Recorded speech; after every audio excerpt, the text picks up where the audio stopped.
Okay, praise the Lord. இயேசு கிறிஸ்துவின் சந்ததியாராக இருக்கிற சகோதரிகள் யாவருக்கும் இயேசுவின் நாமத்தினாலே அன்பின் வாழ்த்துக்கள். இன்றைக்கு கூட நம்ம அந்த ஆன்லைன் வாயிலாக குறிப்பாக தேவன் கிருபைச்சிருக்கார். நம்ம ஜெபித்து இன்றைக்கு கூட பாடத்தை நம்ம துவங்கலாம். நாம் ஜெபிப்போம். எங்களை நேசிக்கிற நல்ல தகப்பனே, இந்த நாளுக்காக நன்றி செலுத்துகிறோம். ஆண்டவர், இந்த நாளும் கூட எங்களை அந்த ஆன்லைனில் கூட்டி சேர்த்தீங்க நன்றி. நீர் அறிந்திருக்கிறீர் அப்போ அந்த கியூபை நாம் முறையாக கற்றுக்கொள்ளும்படியாக நம்மளுக்கு கொடுத்திருக்கிறோம். ஆண்டவர், இந்த பாடலை கற்றுக்கொள்ள புரிந்து கொள்ள வேண்டிய ஞானத்தையும் கிருபையும் நீங்கள் ஒவ்வொருவருக்கும் தரும்படி ஜெபிக்கிறோம். எங்களை தாழ்த்தி ஒப்புக் கொடுக்கிறோம். இயேசுவின் நாமத்தில் ஜெபிக்கிறோம் நல்ல தகப்பனே. ஆமேன், ஆமேன், ஆமேன். ஓகே, ஸோ நம்ம தொடர்ந்து டிவோஷன் பார்த்துட்டு தான் கிளாஸுக்கு போவோம். இன்றைக்கு கூட டிவோஷனுக்கு நம்ம சிஸ்டர் ஷீலா இருக்கிறாங்க. அவங்க வந்து கர்த்தருடைய வார்த்தையை நம்மளோட கூட பகிர்ந்து கொள்வாங்க. கர்த்தருடைய நாமம் மகிமைப்படுவதாக. எங்கே ஆராதித்தால், நாம் எங்கே ஜெபம் செய்தால் அதிக வல்லமை உண்டு அப்படின்னு சொல்லி ஒரு கேள்வி கேட்டேன். எங்கே வேண்டுமானாலும் ஆராதிக்கலாம், வீட்டிலே ஆராதிக்கலாம், சபையிலே ஆராதிக்கலாம் அப்படின்னு சொல்லி நம்ம எல்லா இடங்களையும் ஆல்மோஸ்ட் சொல்லிட்டோம். ஆனாலும் அதிகமாக பிரசங்கிக்கப்படுகிறது. அதே நேரத்திலே அநேக நேரங்களிலே நாம் நம்புகிறது என்றும் கூட சொல்லலாம். என்ன அப்படின்னு சொன்னால், சபை என்று சொல்லப்படுகிற கட்டிடத்திலே, அதாவது அநேக நேரங்களிலே நாம் இந்த இடத்தை நாம் கூடி வருகிறதற்காக நாம் தெரிந்து கொண்ட இடத்தை சொல்லுவது என்னவென்று சொன்னால் சபை என்று சொல்லுகிறோம், அல்லது ஆலயம் என்று சொல்லுகிறோம். ஆலயத்திலே கூடி வந்து ஜெபிக்கும் பொழுது, ஆலயத்திலே நாம் வரும் பொழுது அதற்கு கொஞ்சம் பவர் அதிகம்தான்.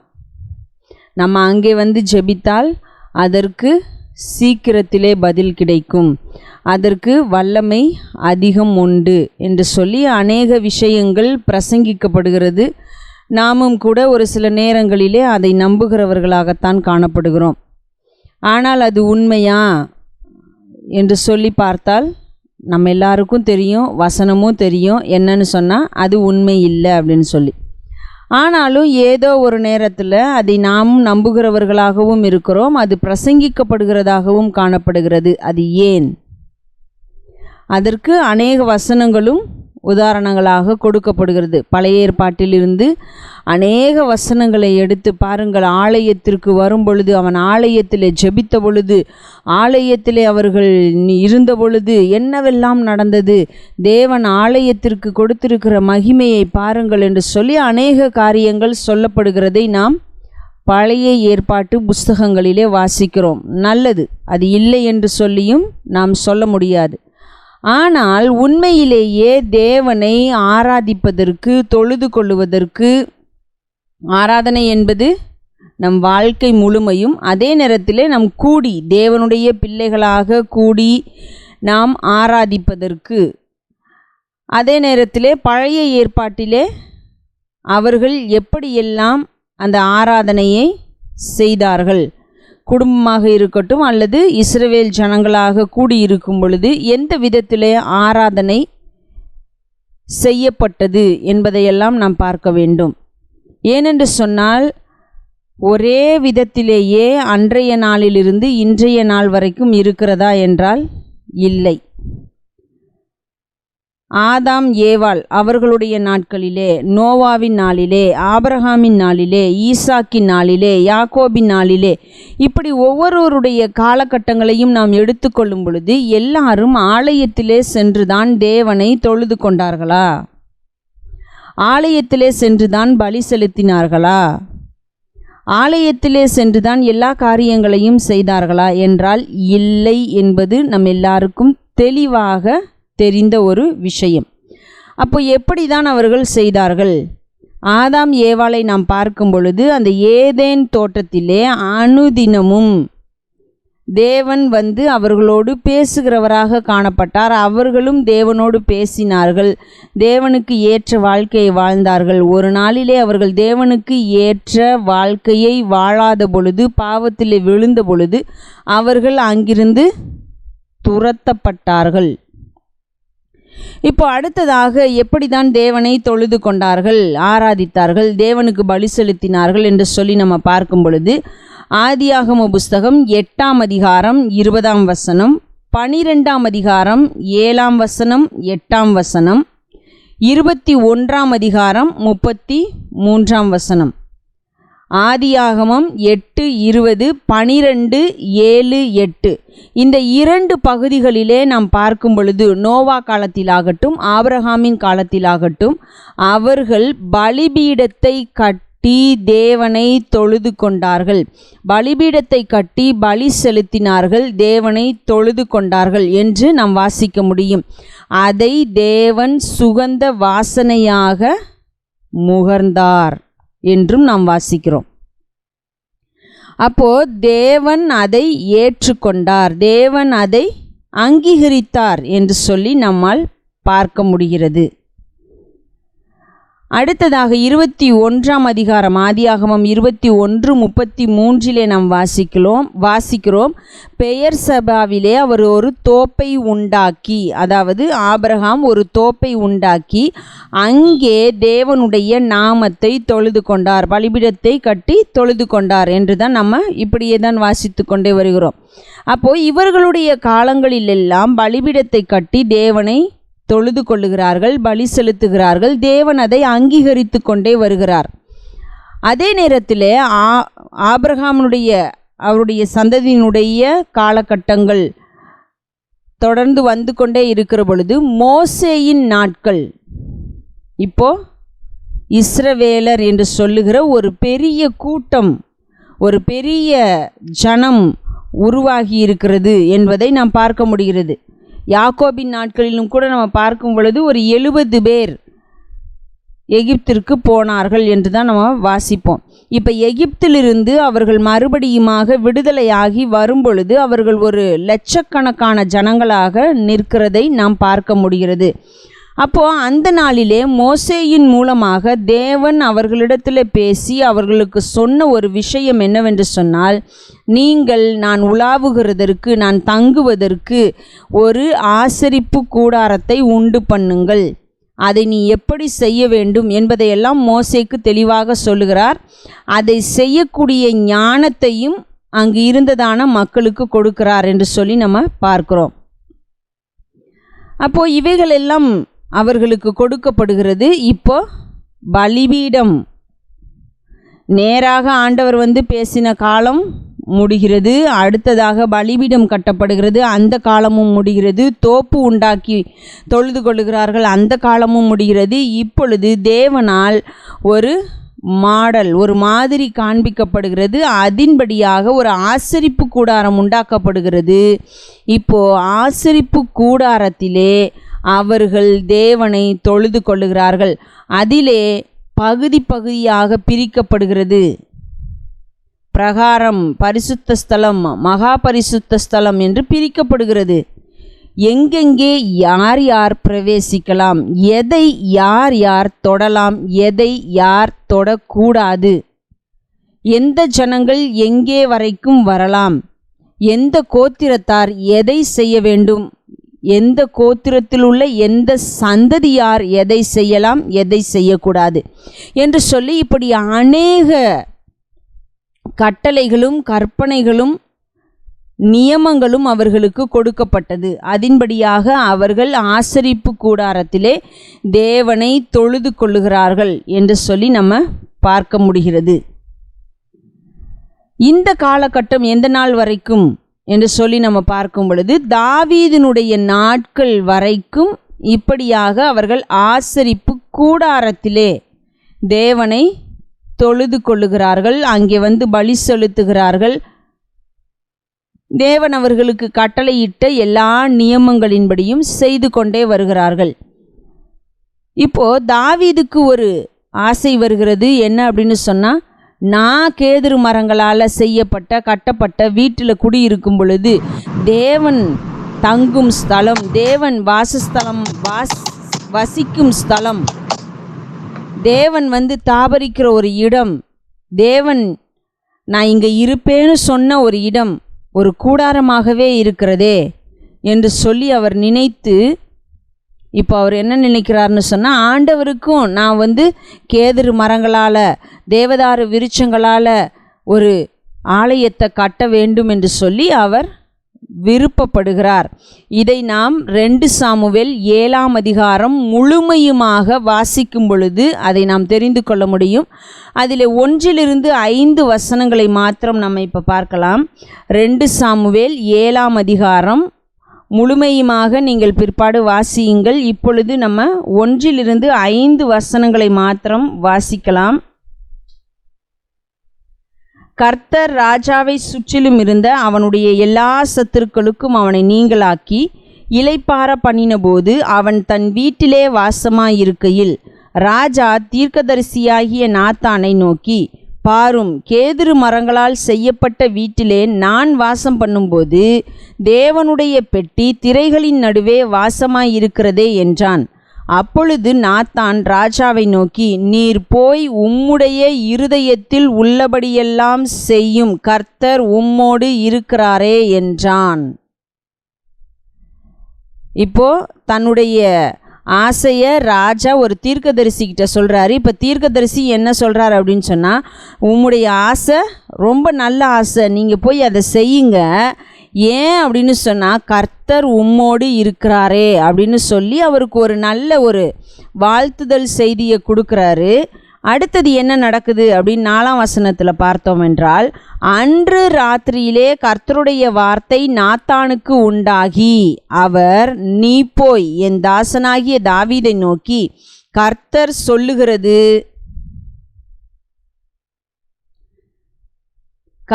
சொல்லுகிறது என்னவென்றால், நான் வாசமாய் இருக்கத்தக்க ஆலயத்தை நீ எனக்கு கட்டுவாயோ.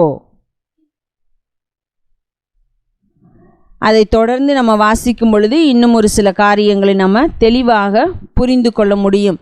என்ன அப்படின்னு சொன்னால், இப்போ தாவீதுக்கு ஆசை இருக்குது, ஆனால் ஆண்டவர் என்ன சொல்லுகிறார் என்றால், நீ அதை செய்ய வேண்டாம் அப்படின்னு சொல்லுகிறதை நம்ம பார்க்குறோம்.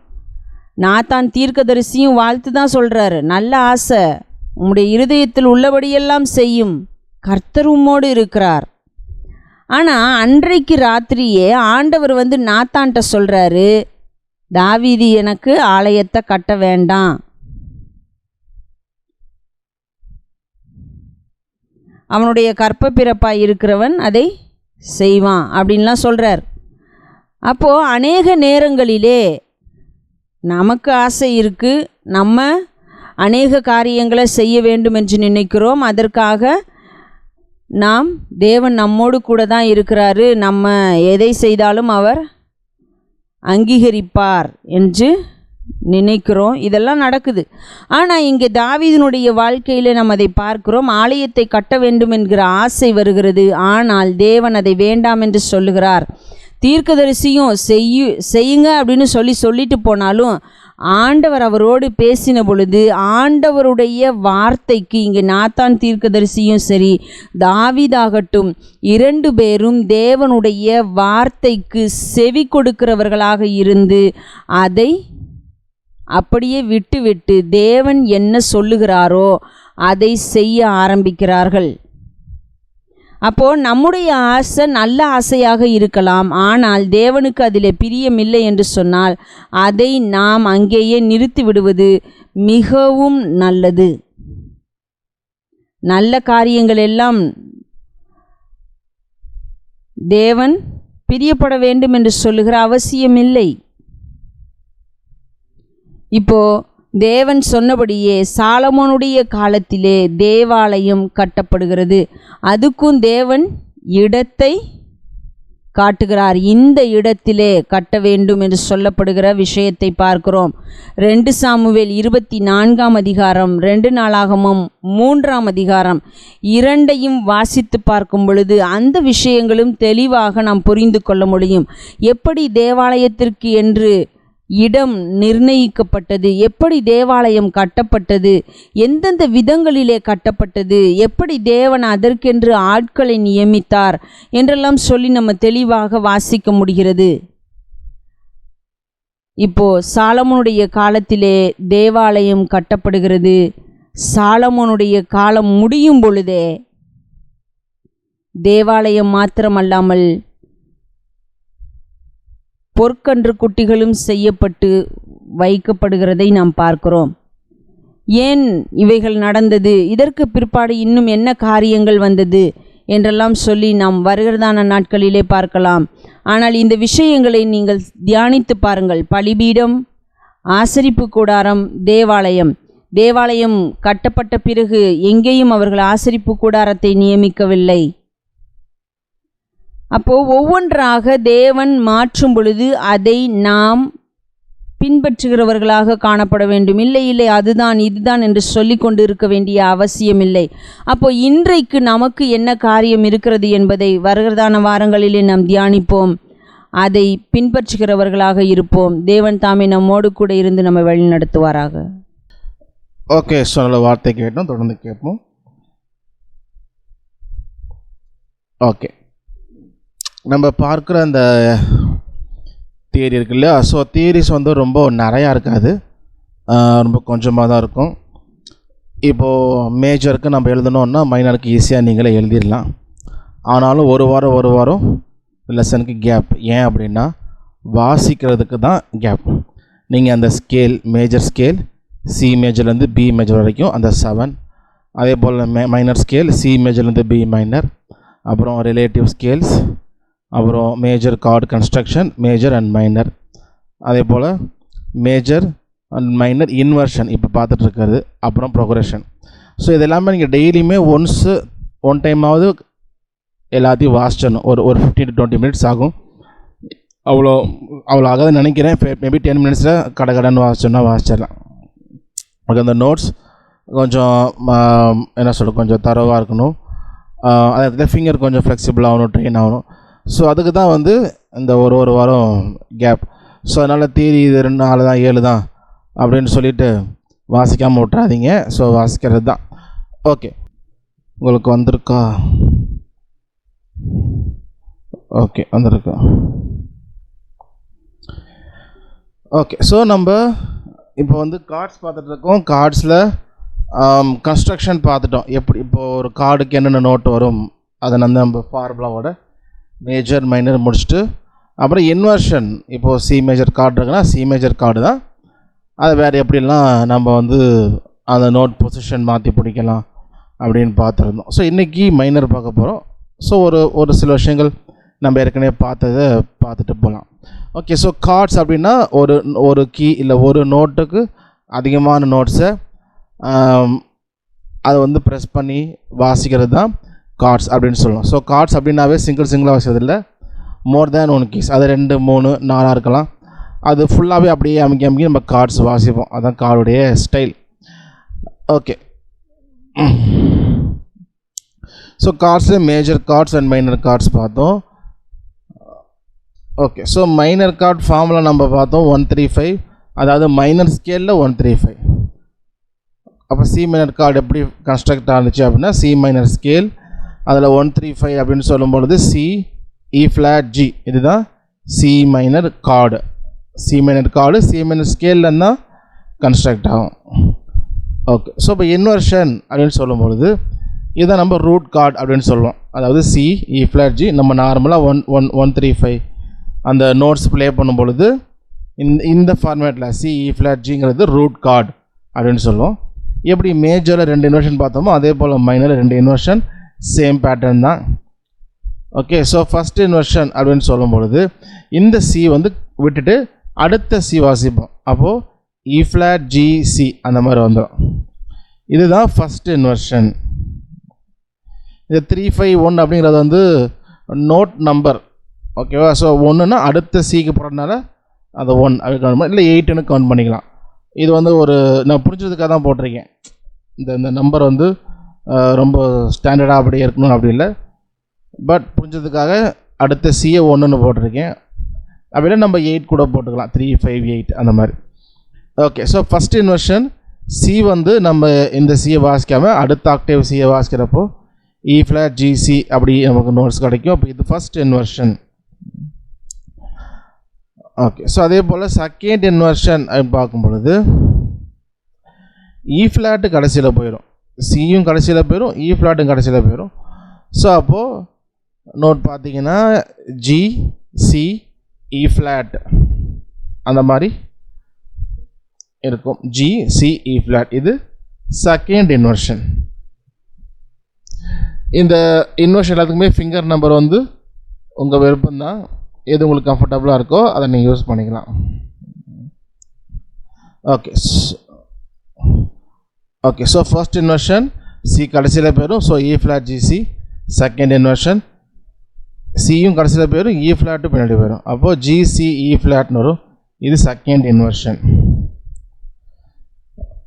ஓகே ஸோ ரூட் நோட் மேலே ஃபர்ஸ்ட் இன்வர்ஷன், அடுத்து second inversion. Okay so next D minor கார்டுக்கு பார்ப்போம். டி மைனர் கார்டு ஃபார்முலா 135 போட்டிருப்போம்.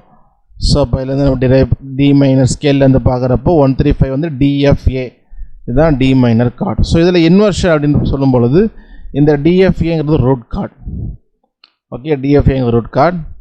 ஃபஸ்ட் இன்வர்ஷன் அப்படின்னு சொல்லும்போது டி கடைசிக்கு போயிடும், அதாவது டி இந்த டி விட்டுட்டு அடுத்த ஆக்டேவ் டி வாசிப்போம், அதனால் எஃப்ஏடி அந்த மாதிரி கன்ஸ்ட்ரக்ட் ஆகி வரும். இது first inversion. First inversion FAT. அதே போல் செகண்ட் இன்வர்ஷன் டியும் லாஸ்ட்டில் போயிடும், எஃப்பும் லாஸ்ட்டில் போயிடும். ஸோ அப்படி போகிறதுனால ஏடிஎஃப் இது second inversion. Okay ADF second inversion. So first inversion FAD, second inversion ADF. So root card DFA, first inversion FAD, second inversion ADF.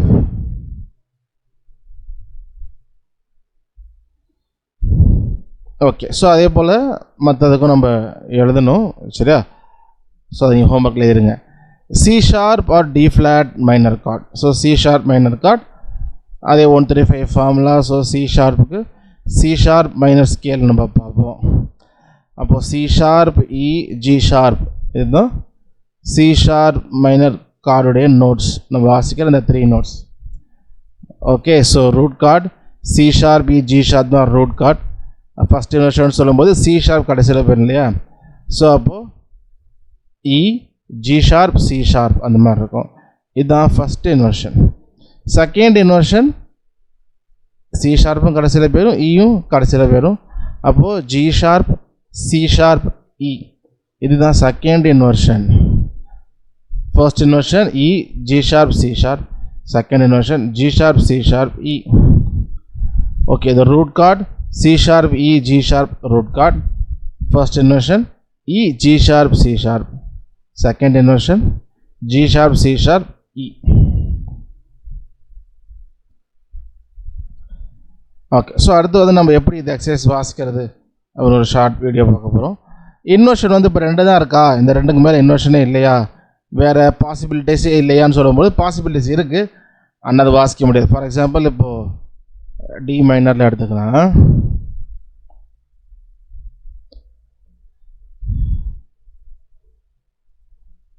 இப்போ D minor பார்த்தீங்கன்னா டிஎஃப்ஏ இருக்குது, FAT first inversion, ADF second inversion. So AFT அந்த மாதிரி இருக்குன்னு வச்சுக்கோங்களேன். இப்போ ADF இருக்குது. So AFT இல்லை வேறு என்ன, ஏடிஎஃப் இருக்குது, ஏஎஃப்டி அந்த மாதிரி.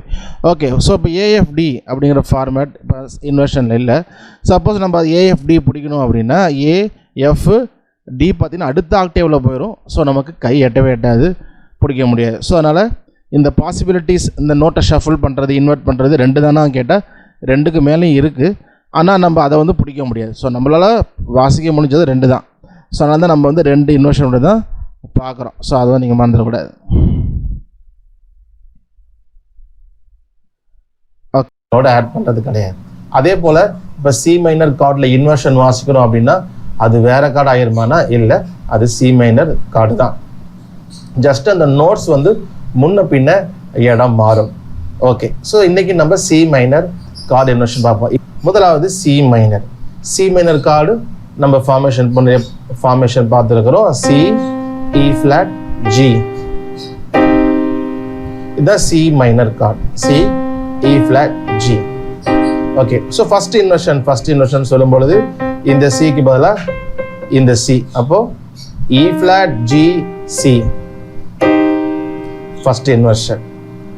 செகண்ட் இன்வர்ஷன் இந்த E flat பதிலாக அடுத்த ஆக்டேவ் E flat. அப்போ G C E flat இது second inversion. Okay, C E flat G minor chord formation நம்ம பார்த்துருக்கிறோம். C E flat G the minor கார்டுடைய நோட்ஸ். ஃபர்ஸ்ட் இன்வர்ஷன் சொல்லும்போது C இந்த சிக்கு பதிலாக அடுத்த சி வாசிப்போம். Next C. அப்போ E flat G C இது ஃபர்ஸ்ட் இன்வர்ஷன். செகண்ட் இன்வர்ஷன் இந்த E flatக்கு பதிலாக இந்த E flat வாசிப்போம். அப்போ G C E flat இது செகண்ட் இன்வர்ஷன். ஓகே, ஸோ அதே போல டி மைனர் காரோடைய நோட்ஸ் என்ன? D F A D F A. First inversion சொல்லும்பொழுது இந்த டி வாசிக்காம இந்த டி வாசிப்போம். அப்போ F A D first inversion. Second inversion இந்த எஃப்க்கு பதிலாக இந்த எஃப். அப்போ A D F இது second inversion. Okay, so D F A D minor chord first inversion F A D second inversion A D F. Okay okay, so இதான் D minor inversion. Next நம்ம E minor inversion, E minor chord inversion. So E minor கார்டுடைய notes E G B E G B. Okay, so அப்போ இந்த first inversion சொல்லும்பொழுது இந்த ஈக்கு பதிலாக இங்கே இருக்கு இ வாசிப்போம். அப்போ GBE இது first inversion GBE. Second inversion இந்த ஜிக்கு பதிலாக இந்த ஜி வாசிப்போம். அப்போ BEG இது செகண்ட் இன்வர்ஷன்.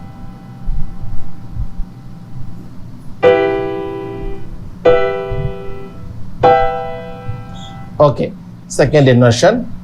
அதே போல தான் எஃப் மைனருக்கும் எஃப் மைனர் கார்டுடைய notes F A flat C.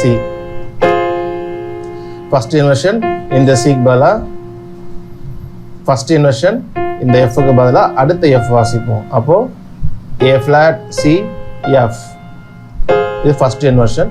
Second inversion இந்த A flatக்கு பதிலாக அடுத்துக்கு இந்த A flat வாசிப்போம். அப்போ C F A flat second inversion. F minor chord F A flat C first inversion.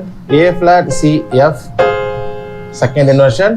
C F A flat second inversion. Okay, அடுத்து G minor chord inversion. G minor கார்டுடைய notes வந்து G B flat D. அப்போ first inversion அப்படின்னு நம்ம பார்க்கும்பொழுது இந்த ஜிக்கு பதிலாக இந்த ஜி வாசிப்போம். அப்போ B flat D G இது ஃபர்ஸ்ட் இன்வர்ஷன். செகண்ட் இன்வர்ஷன் இந்த B flat அடுத்த ஆக்டேவ்ல வாசிக்கிறதுனால D G B flat இது செகண்ட் இன்வர்ஷன். இது செகண்ட் இன்வர்ஷன். அடுத்து A மைனர் நம்ம பார்க்கும்பொழுது A மைனர் கார்டுடைய நோட்ஸ் A C E இதுதான் A மைனர். ஃபர்ஸ்ட் A வந்து ஃபர்ஸ்ட் இன்வர்ஷன் சொல்லும் பொழுது இந்த ஏக்கு பதிலாக இந்த A வாசிப்போம். அப்போ C E A இது ஃபர்ஸ்ட் இன்வர்ஷன். செகண்ட் இன்வர்ஷன் இந்த சிக்கு பதிலாக அடுத்த சி வாசிக்கிறதுனால E A C second inversion. So இது A minor chord first inversion second inversion.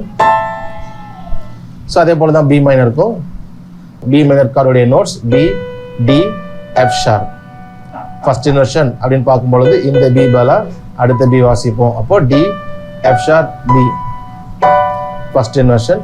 Second inversion F sharp B D second inversion. So B minor B D F sharp first inversion.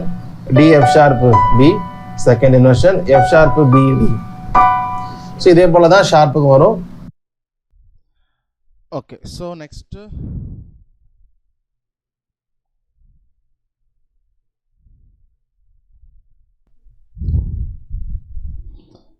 Okay, so assignments 12 minor chords with inversion எழுதி photo எடுத்து எனக்கு பர்சனலாக WhatsApp அனுப்பணும்.